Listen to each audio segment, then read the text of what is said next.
Sejam muito bem-vindos, pessoal, a mais um vídeo. Cara, peço desculpas mais uma vez pela iluminação, mas vamos lá, vamos comentar um pouquinho esse jogo, né? Nós tivemos dois jogos agora, da tarde para o fim da noite. Lá o jogo do Corinthians e Vasco. O Vasco, cara, veja uma situação, né, que é, muito complicada. Levou um balaio do Corinthians ainda. O Corinthians venceu ali por 3-1. Para o Vasco, eu acho que a Série B é uma grande realidade.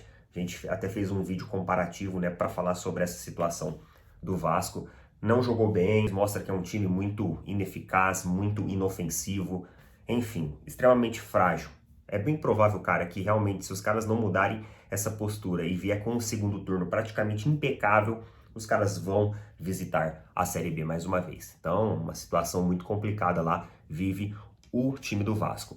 E agora, o jogo que a gente teve, que terminou agora há pouquinho, foi o clássico, né? Um dos clássicos nacionais aí, entre Atlético Mineiro e Flamengo. E, cara, a galera que aposta aí, ó, na OneWin, né?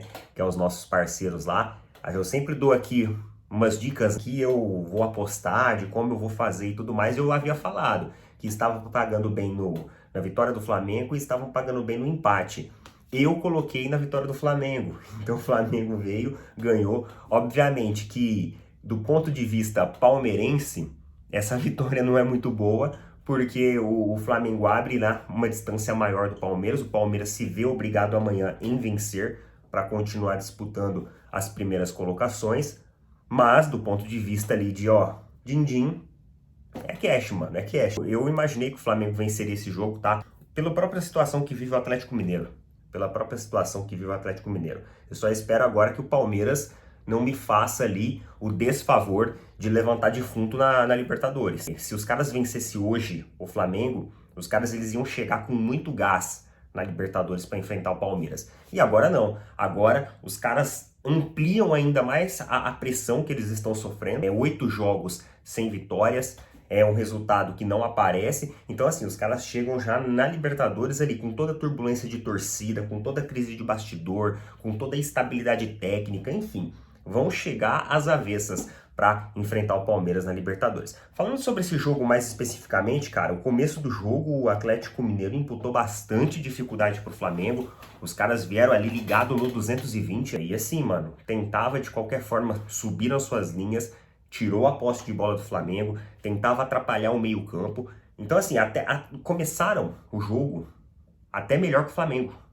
Muito melhor que o Flamengo. A princípio, o Atlético Mineiro começou fazendo suas jogadas ali de uma maneira muito mais segura, propondo mais o jogo. Obviamente que em uns espaços o Flamengo conseguia também achar algumas oportunidades, mas o Atlético Mineiro realmente imputava mais afinco. Você via que os caras estavam realmente a fim de fazer essa má fase ir para longe e de repente sair com uma vitória sobre um time ali que com certeza essa seria uma vitória muito emblemática por uma reestruturação, né, para reerguer o elenco e toda a moral, enfim, tudo isso daí. Demorou ali 33 minutos para que o Atlético Mineiro, numa boa jogada ali do Paulinho, fizesse o gol. Só que teve um problema.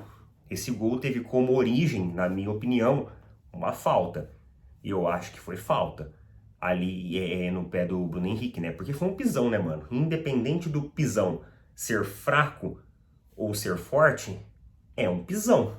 Então, é falta. Paulinho falou, inclusive, no final do primeiro tempo, que o Bruno Henrique valorizou muito a jogada. Mas não tem o que valorizar ali. Pisaram em cima do pé do cara. Então ela aconteceu. Não importa a intensidade dela. O importante é se houve ou se não houve. E na minha opinião, aquilo daí foi uma falta. E é sempre a discussão que a gente sempre traz aqui pro canal, né? Como que a arbitragem brasileira, ela não tem critério, ela é despadronizada, o VAR, não sei para que tá lá, não chama para verificar o lance, mas enfim.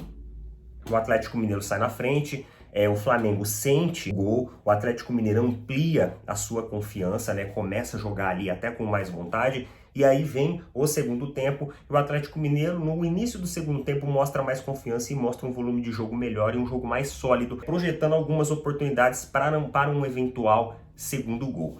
Só que aí, mano, o que acontece? O Atlético Mineiro começa a entrar naquele ponto de segundo tempo que o time fala assim, ó, nós não marcamos o segundo. Até agora, não conseguimos marcar o segundo. Então vamos recuar um pouco as nossas linhas. E o Felipão, ele tem essa característica, tá, como técnico. Ele foi muitos anos técnico do Palmeiras e muitas vezes eu vi o Palmeiras abaixar suas linhas quando estava na vantagem. E aí, meus amigos, era aquele Deus nos acuda no final do jogo. E basicamente o Atlético Mineiro começa a recuar seu time. E a partir do momento que o Atlético Mineiro começa a recuar seu time, ele começa a ceder mais espaço para que o Flamengo se organize e se estruture melhor.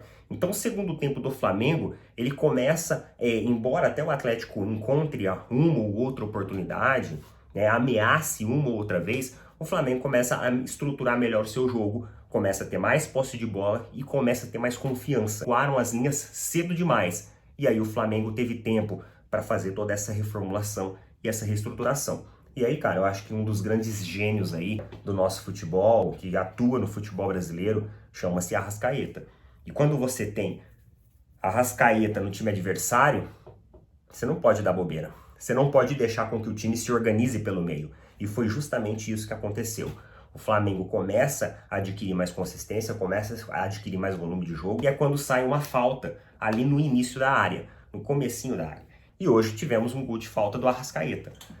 Algumas pessoas questionaram, mas será que aquilo ali foi uma falta mesmo? Só que, se a gente for buscar o lance anterior lá, que efetivou o primeiro gol do Atlético Mineiro, ficou elas por elas, porque erraram ali também. Então, independente se tá errado ou se não tá errado essa falta, querendo ou não, errou pros dois lados, então tá tudo neutro, tá tudo igual. E aí o Flamengo, cara, faz o gol, o Atlético Mineiro se sente mais ainda acuado, recua mais ainda suas linhas, adquire uma postura completamente defensiva e insegura, e o Flamengo dá um gás.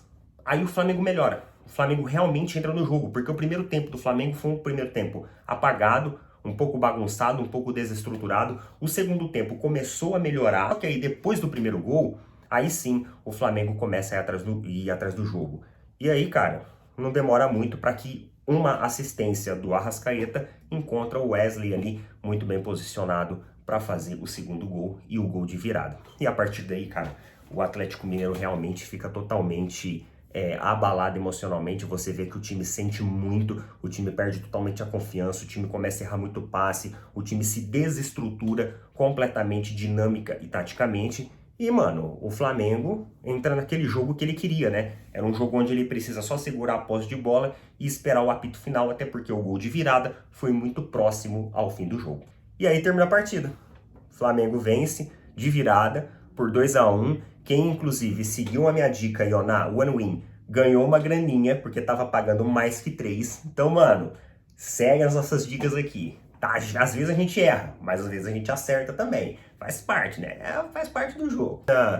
Agora com a segunda posição, né, com 31 pontos, o Botafogo em primeiro com 40 pontos, mas eu acredito que o Botafogo joga amanhã, né? Amanhã tem Palmeiras, amanhã tem Botafogo. E é isso daí. Coloca nas opiniões o que vocês acharam do jogo. Tamo junto, valeu, falou, até mais.